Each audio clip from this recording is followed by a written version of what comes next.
नमस्कार दर्शक मित्रों, आप देख रहे हैं जीपीएमसी न्यूज़ 24/7 लाइव। ખેડબ્રહ્મામાં માણેકનાથ મંદિર શ્યામનગર ખાતે શ્રીમદ દેવી ભાગવત કથાનો ભવ્ય શુભારંભ। રોજંટા પરિવાર રામનગર આયોજિત ભોલેશ્વર આશ્રમ વસઈના મહંત શ્રી શ્યામસુંદરજી મહારાજના શ્રી મુખેથી શ્રીમદ દેવી ભાગવત કથાનો આજ રોજ શુભારંભ કરવામાં આવ્યો।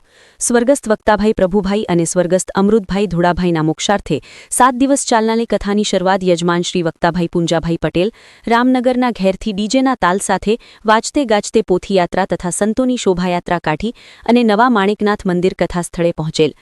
શોભાયાત્રામાં વીરેશ્વર સંત કુટીરના સંત શ્રી તુલસીદાસ સાહેબ અને માણેકનાથ મંદિરના મહંત શ્રી શામળગીરીજી મહારાજ જોડાયા હતા। સમગ્ર કથાના યજમાન સ્વર્ગસ્થ સંત શ્રી પૂંજાબાપાના 7 સંતાનો, જેમાં વક્તાભાઈ રમણભાઈ, મનુભાઈ, ડાહીબેન, સાવિત્રીબેન, હંસાબેન અને રમીલાબેનનો પરિવાર છે।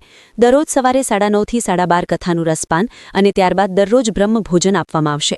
રમણભાઈ પૂંજાભાઈ પટેલે સ્વાગત અભિવાદન કરેલ। 7 દિવસ દરમિયાન અનુક્રમે સંત શ્રી સહમપુરીજી મહારાજ, સંત શ્રી શ્રવણ ભારતીજી મહારાજ, સંત શ્રી નવલકિશોરજી મહારાજ, સંત શ્રી સેવાદાસજી મહારાજ અને સંત શ્રી મંગલપુરીજી મહારાજ ઉપસ્થિત રહેવાના છે।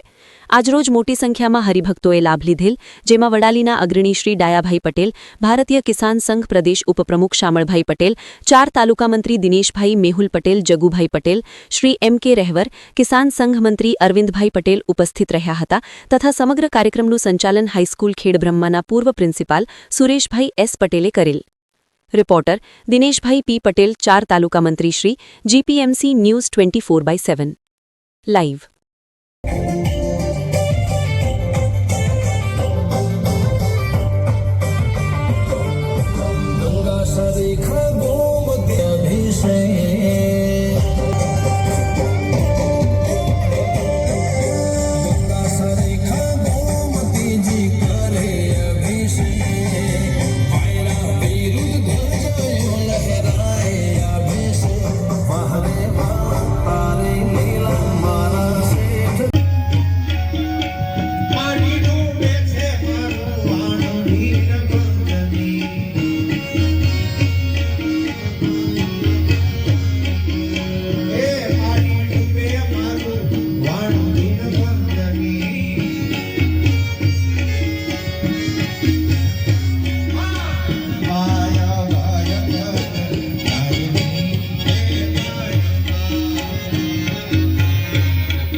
संतत्मस्यादिलक्ष्यम् एकं नित्यं विमलमचलं सर्वधि साक्षी भूतं भावातीतं त्रिगुणरहितं सद्गुरुं तं नमामि। श्री सद्गुरुदेवना चरणों कोटि कोटि वंदन।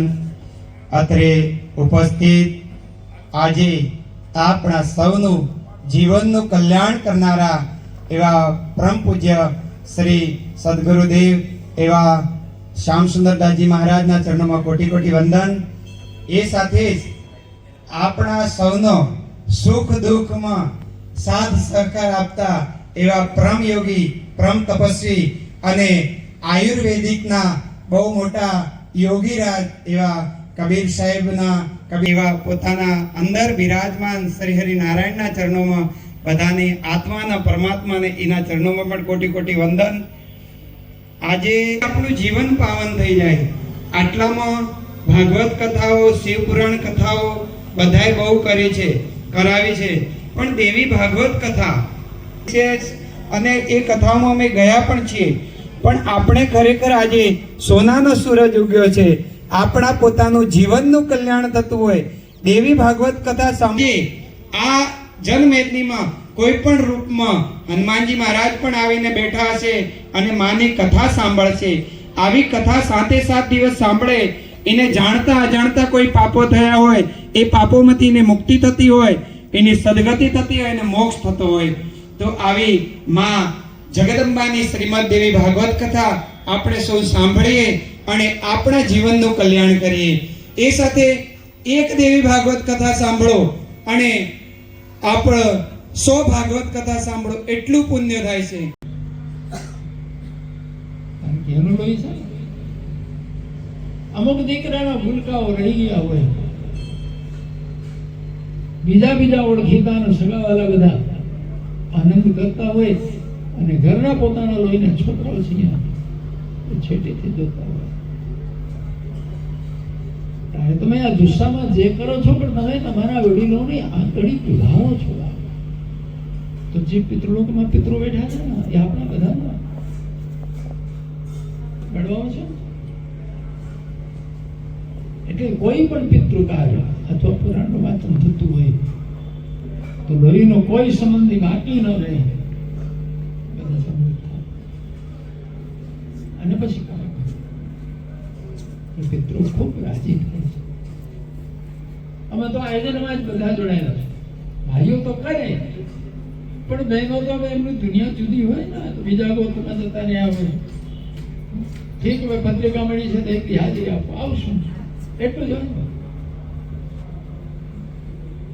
પણ એ જયારે સંકલ્પ થયો રામેશ્વરમાં, ત્યારે બહેનો બધી હાજર હતી. અને બધી બહેનો ભાઈઓને કહે છે, મારી સામે જ વાત થઈ, એમના ભાઈને કહે, જોજો એટલા કરતા અમારું ભાગ રાખશે.